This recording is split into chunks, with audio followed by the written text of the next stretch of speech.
unos dedos temblorosos, una bandeja que amenazaba con caer. La leche oscilaba peligrosamente al borde del recipiente mientras Lucas Rojas cruzaba el comedor del prestigioso colegio.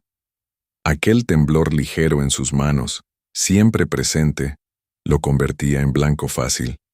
Un susurro burlón cortó el aire. Cuidado, manos temblorosas. Risas afiladas como cristal llenaron el salón. Múltiples teléfonos se alzaron, cámaras listas para capturar el momento del tropiezo. Él deseó desaparecer, pero la crueldad jamás falla en encontrar a su presa. Un empujón, otra carcajada, esas heridas invisibles que marcan más que cualquier golpe. Desde una mesa en la esquina, una niña dejó su tenedor. Observaba en silencio, con calma absoluta. Pronto preguntaría con voz suave pero firme, ¿estás bien? Y lo que comenzó como un almuerzo común, se transformaría en el inicio de algo que nadie podría haber imaginado. Esta es la historia de cómo el hijo de un magnate, la hija de su asistente doméstica y un instante de valentía cambiaron sus destinos para siempre. Mateo Vargas, uno de los hombres más influyentes del país, cerraba acuerdos millonarios mientras su hijo se convertía en un espectro dentro de su propia mansión. Lucas tenía 11 años y conocía bien lo que significaba habitar un hogar tan inmenso como un cañón, pero igual de vacío. Mármol pulido, paredes de cristal, obras de arte valuadas en fortunas. Todo frío, distante. Cada mañana lo esperaba un desayuno para 20 comensales, pero él siempre comía solo. Su padre, titán de la industria, era temido y admirado en las salas de juntas internacionales. Amaba a su hijo, sí, pero ese amor se medía en fideicomisos y portafolios de inversión, no en abrazos ni cuentos al dormir. Desde el fallecimiento de Isabel, madre de Lucas, 5 años atrás, Mateo había enterrado su dolor bajo montañas de trabajo. Dio a su hijo todo lo material, excepto lo que más necesitaba, tiempo. Lucas era un niño callado, observador, pero cargaba una herida invisible. Una fiebre infantil le había dejado una condición neurológica leve, un temblor constante en las manos, casi imperceptible para un desconocido, pero brutal ante miradas crueles. No podía escribir sin esfuerzo ni cargar una bandeja sin concentración extrema. En un mundo que exigía perfección, sus manos lo traicionaban. Su madre había sabido consolarlo. «Tus manos tiemblan, cariño mío», decía Isabel con ternura, «porque tu corazón es demasiado grande para tu cuerpo». Lucas atesoraba esas palabras como un secreto, un escudo contra un mundo que carecía de la bondad de su madre. Pero en Colegio Northwood, ese escudo era probado diariamente. Northwood no era solo una escuela, era el reino de herederos de fortunas. Llegaban en autos con chófer, cargando mochilas que costaban más que una hipoteca. En esos pasillos la riqueza no era solo ventaja, era armadura. Y Lucas, pese a ser hijo de uno de los hombres más poderosos, caminaba desprotegido. Su temblor lo convertía en blanco fácil. Los apodos lo perseguían como sombras. Tembloroso, señor Nervios. No eran gritos, sino susurros calculados, lo suficientemente altos para que él los escuchara. Aprendió a caminar con manos en los bolsillos, a encogerse, a volverse invisible.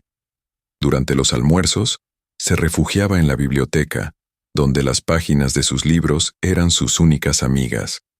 Al otro extremo de la ciudad, en un pequeño departamento que cabría en el salón de baile de los Vargas, vivía otra niña de 11 años que también entendía lo que significaba ser diferente. Valentina Morales tenía cabello dorado como el trigo y ojos azules como cielo estival.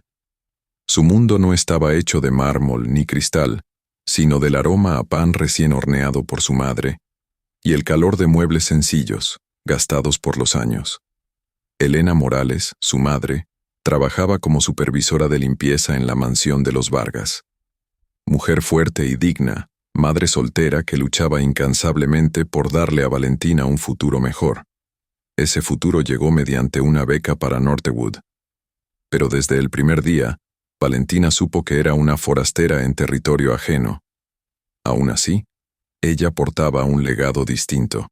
En una caja de madera guardaba medallas y cartas de su bisabuelo, el sargento mayor David Morales, héroe de guerra. Él le había enseñado, a través de sus escritos, que el coraje no se medía por victorias, sino por defender lo correcto, incluso cuando las rodillas flaquean. Valentina lo comprendía a la perfección. Nunca alzar la mano para herir, solo para proteger. Y así, observando en silencio, vio al niño de manos temblorosas, a Lucas Rojas. Valentina lo había visto antes, los fines de semana cuando acompañaba a su madre a la mansión. Mientras Elena trabajaba horas extra, la niña hacía tarea en la cocina silenciosa. A veces, al asomarse, veía a Lucas, figura solitaria en medio de una casa que parecía más museo que hogar. Nunca intercambiaron palabras. Dos fantasmas de mundos opuestos compartiendo el mismo espacio sin cruzarse. Él era el niño que lo tenía todo, pero sentía que no poseía nada. Ella era la niña que tenía poco, pero se sentía rica en lo que realmente importaba. Ninguno sabía que sus caminos estaban a punto de colisionar donde la crueldad escolar alcanzaba su cúspide. El comedor. El comedor de Northwood era un escenario de poder. Brillaba bajo luces modernas. Olía a pizzas artesanales y cafés costosos. No era un simple refectorio, sino un campo de batalla social. Y en el centro reinaba Diego Pacheco, junto a sus sombras inseparables Marcos y Javier. Diego había nacido creyendo que el mundo le pertenecía. Su apellido estaba grabado en media ciudad. Su sonrisa educada nunca llegaba a sus ojos fríos. Su arrogancia era absoluta, y la sumisión ajena lo alimentaba. Para él, la mera existencia de Lucas era una ofensa, un chico más acaudalado que él, pero callado, invisible, sin deseos de ostentación. Eso resultaba inaceptable. Aquel martes, la biblioteca estaba cerrada y Lucas no tuvo opción sino ir al comedor. Con un nudo en el estómago, eligió la mesa más apartada. Depositó con cuidado su bandeja. Un cartón de leche, un sándwich, una manzana. Su esfuerzo por mantener las manos firmes lo agotó. Solo anhelaba comer en paz, pero Diego lo vio. Como depredador al acecho, se levantó con sus secuaces. El murmullo del lugar cambió de tono. Los teléfonos se alzaron, listos para grabar. Miren quién salió de su escondite. Se burló Diego, clavando la mirada en las manos de Lucas. Temblando otra vez. Risas nerviosas estallaron. El rostro de Lucas se encendió de vergüenza. Sus dedos se cerraron en puños bajo la mesa. Cuidado con la leche, añadió Marcos con sorna. No vaya a causar un desastre natural. Las carcajadas crecieron. Lucas bajó la mirada, deseando evaporarse. En una esquina, Valentina dejó su tenedor y recordó las palabras de su bisabuelo. Defiende lo correcto, aunque te tiemblen las rodillas. Diego, envalentonado, tomó uno de los libros de Lucas y lo arrojó al suelo con estruendo. Uy, creo que mis manos también tiemblan, dijo con falsa inocencia. El comedor entero estalló en risas. Lucas se inclinó para recogerlo, pero el pie de Diego se adelantó y pateó el libro, deslizándolo por el piso pulido. Más rápido que eso, tembloroso. Se mofó. La humillación ardía en su rostro. El murmullo del público era un peso insoportable sobre sus hombros. Entonces Valentina se levantó. No gritó ni llamó la atención. Simplemente empujó la silla con calma, dejó su tenedor sobre la servilleta y comenzó a caminar. Cada paso cortaba el aire cargado de burlas. Todos volvieron a mirar a la pequeña becaria cruzando aquel territorio vedado. No fue hacia Diego sino hacia el libro. Lo recogió con serenidad, lo sacudió y lo depositó junto a la bandeja de Lucas. ¿Estás bien?, preguntó con voz clara pero suave. Lucas asintió sorprendido. El gesto sencillo desconcertó a Diego. «Esto no te incumbe, Morales», escupió con rabia. Valentina lo miró con tranquilidad. «Él no molesta a nadie», respondió. Ese instante de valentía lo alteró todo. Diego, sintiéndose expuesto, volcó con violencia la mesa de Lucas. La bandeja cayó al suelo, leche y sándwich esparcidos por doquier. Los teléfonos grababan sin pudor. Javier aprovechó para vaciar la mochila de Lucas sobre el charco blanco. Cuadernos, lápices, y entre ellos, una foto enmarcada de su madre. Las carcajadas eran un rugido. Lucas temblaba, no solo por su condición, sino por la vergüenza. Y fue entonces cuando Valentina dio un paso más. Se plantó entre Lucas y los tres acosadores. «Ya basta», dijo con calma. Diego soltó una risa áspera.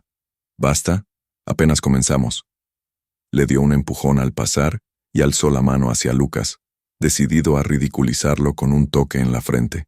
Pero Valentina se movió. No golpeó ni empujó. Solo tomó su codo y desvió el impulso con suavidad. Diego perdió el equilibrio y se estrelló torpemente contra una mesa. El comedor enmudeció. Marcos, furioso, lanzó una patada contra Lucas. Valentina bajó el cuerpo y atrapó su tobillo girando con precisión. Marcos cayó de espaldas, sin aire. Los dos matones yacían en el suelo, y Valentina permanecía erguida, sin haber propinado un solo golpe. El silencio en el comedor era absoluto. Nadie podía creer lo ocurrido. Con cuidado, recogió del charco lechoso la foto de la madre de Lucas, la limpió con la manga de su suéter gastado y se la devolvió. Lucas la tomó con las manos firmes por primera vez en mucho tiempo. Diego, en un arranque de furia, se lanzó contra ella nuevamente, pero Valentina simplemente se apartó, guiándolo con un toque leve. Él perdió el control y terminó estrellado contra la pared. Entonces, se abrieron las puertas. El subdirector Gómez entró furioso. Al ver a los chicos en el piso y a la becaria de pie, dictó sentencia sin escuchar. «Señorita Morales, a mi oficina. Está suspendida». Pero Camila, una estudiante del periódico escolar, se levantó. «Tengo todo en video», dijo con firmeza, conectando su teléfono a la pantalla del comedor. Las imágenes hablaron por sí solas. Las burlas, los empujones, la mesa volcada, y a Valentina, siempre serena, nunca violenta, defendiendo. La verdad quedó expuesta para todos. A kilómetros de distancia, en una lujosa sala de juntas, Mateo Vargas estaba a punto de firmar un acuerdo de 10.000 millones, cuando su teléfono vibró. Al abrir el enlace de seguridad del colegio, vio a su hijo siendo humillado y a la hija de su asistente doméstica defendiéndolo con coraje. El contrato se volvió irrelevante. Ordenó su helicóptero y partió sin mirar atrás. Media hora después, irrumpió en la oficina del subdirector. No vestía traje, solo un suéter oscuro, pero su presencia llenó la sala. Miró a Lucas con una ternura que nadie le había visto antes. Luego a Valentina y a su madre Elena, la mujer que limpiaba su casa con dignidad. Finalmente encaró a Pacheco, el arrogante padre de Diego. «Tu hijo puso las manos sobre el mío», sentenció con voz baja y letal, «y la única razón por la que no hablaré de cargos criminales es porque una niña tuvo más honor que todos los adultos presentes». El silencio pesó como plomo. Pacheco, derrotado, se retiró con su familia. Mateo, en cambio, se arrodilló frente a su hijo. «Lo siento, hijo. No estuve ahí cuando me necesitaste». Lucas lo miró con lágrimas silenciosas y asintió. Era suficiente. Desde ese día, todo cambió. Valentina ya no fue invisible. Lucas ya no estuvo solo. Y Mateo comprendió que el legado más grande no era la fortuna, sino la humanidad.